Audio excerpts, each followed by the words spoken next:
Chosen one. I need you to sit with something for a moment. Something that has been sitting with you for longer than you have allowed yourself to fully acknowledge. There is a love in your past that changed you. Not in the gentle, gradual way that good things change people, but in the sudden, structural way that earthquakes change landscapes.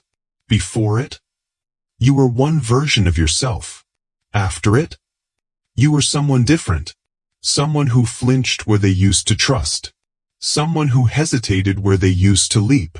Someone who built walls in places that used to have open doors.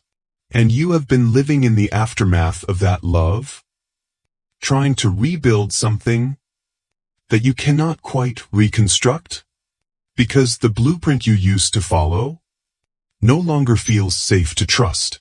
You loved that person with everything you had, not with the careful, measured love of someone protecting themselves, but with a full, unguarded, completely exposed love of someone who genuinely believed that this was it, that this was the person, that this was the love that would stay.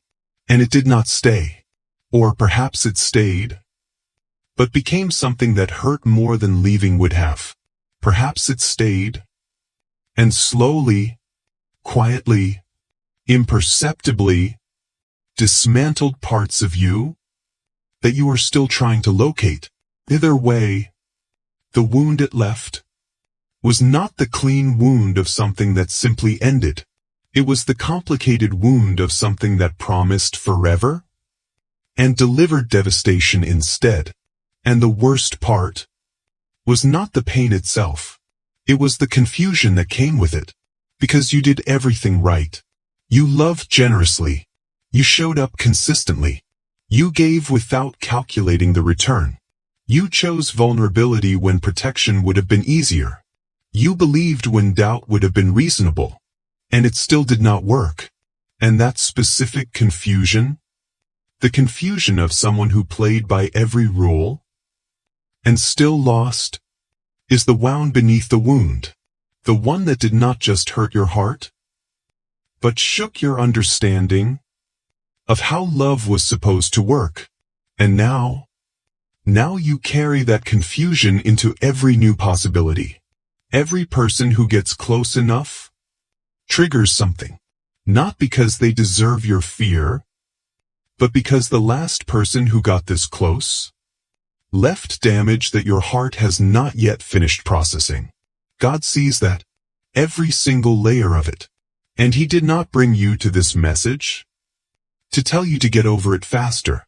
He brought you here to finally tell you the truth about what that love was actually for.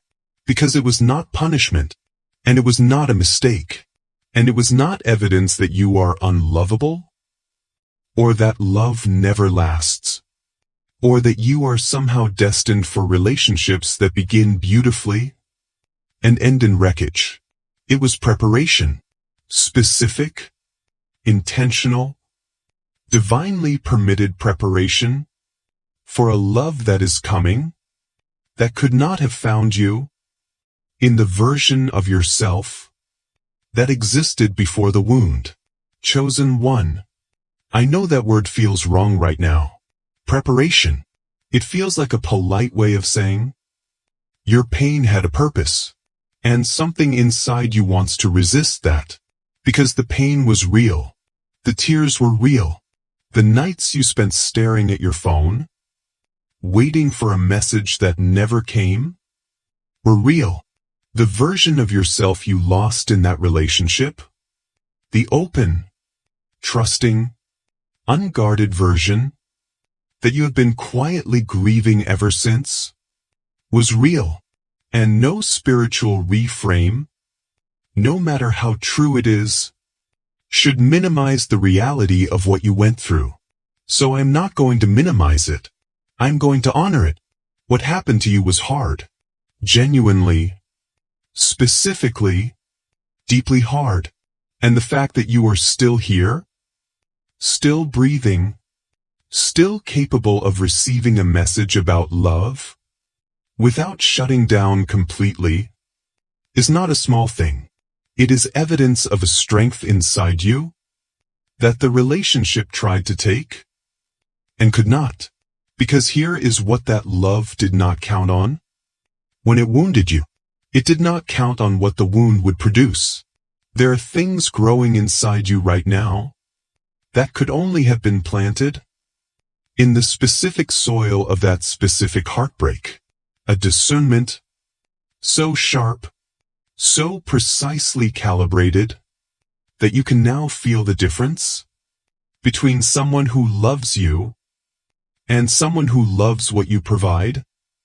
Within moments of meeting them, a boundary so clear, so unapologetically present, that the version of you before the wound could never have maintained, because that version did not yet know what it cost to live without one.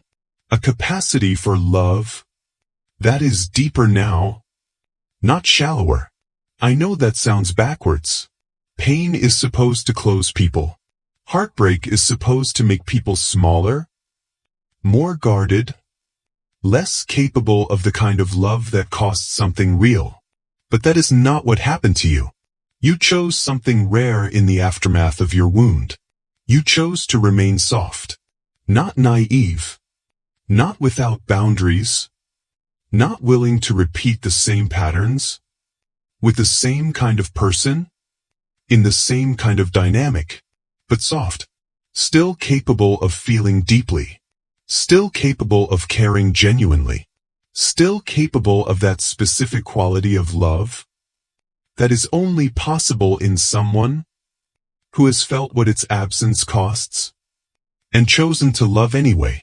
That choice, that specific, quiet, deeply courageous choice to remain open after being broken is the thing that qualifies you for what is coming next. Because the love that is coming toward you does not need someone who has never been hurt. It needs someone who has been hurt and learned from it and grown because of it and arrived at this moment carrying wisdom that only comes from survived pain. The person coming toward you has their own wounds, their own history, their own moments of almost giving up on love entirely, their own nights of wondering whether what they were looking for actually existed, or whether they had been chasing something that was only real in theory. And when they find you, when two people who chose softness after hardness finally find each other, something happens that cannot happen between people who have never been tested. A recognition, not just of attraction, not just of compatibility, but of something deeper. The recognition of someone who has walked through fire and recognizes the specific quality of light that only exists in someone else who walked through fire too and came out the other side still warm instead of burned out.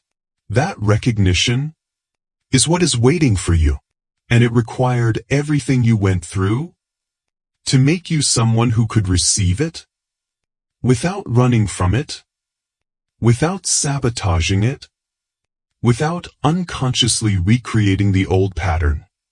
Because the old pattern was all you knew. You know more now.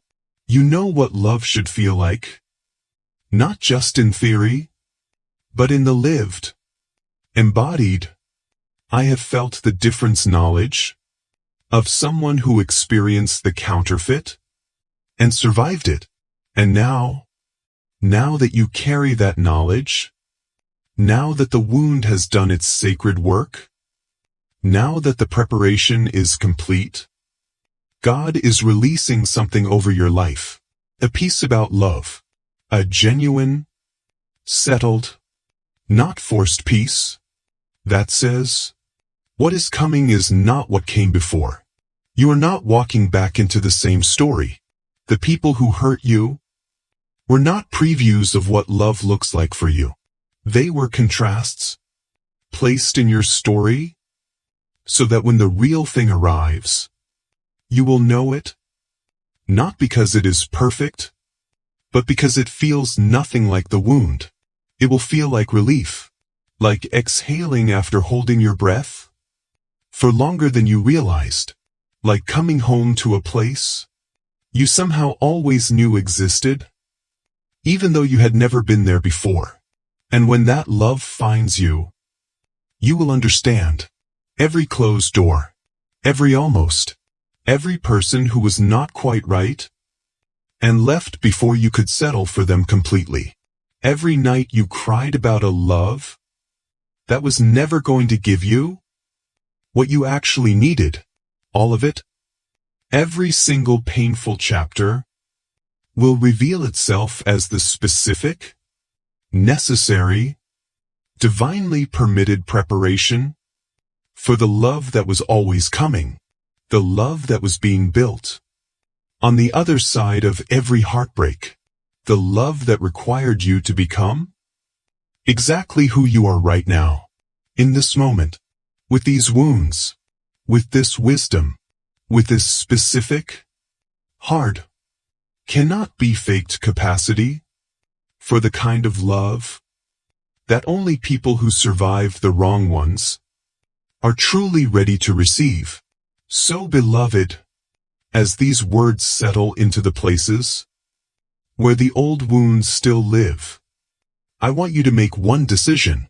Decide today that the love that hurt you does not get to write the ending of your love story. It was a chapter, a painful, necessary, character-building chapter, but it was never the conclusion. The conclusion is still being written, and the author is not the person who hurt you. It is the God who saw every tear that hurt produced, and decided that someone who loved that deeply and survived that completely deserved a love that was finally, completely worth it. That love is coming. Prepare your heart. The real love story is just beginning.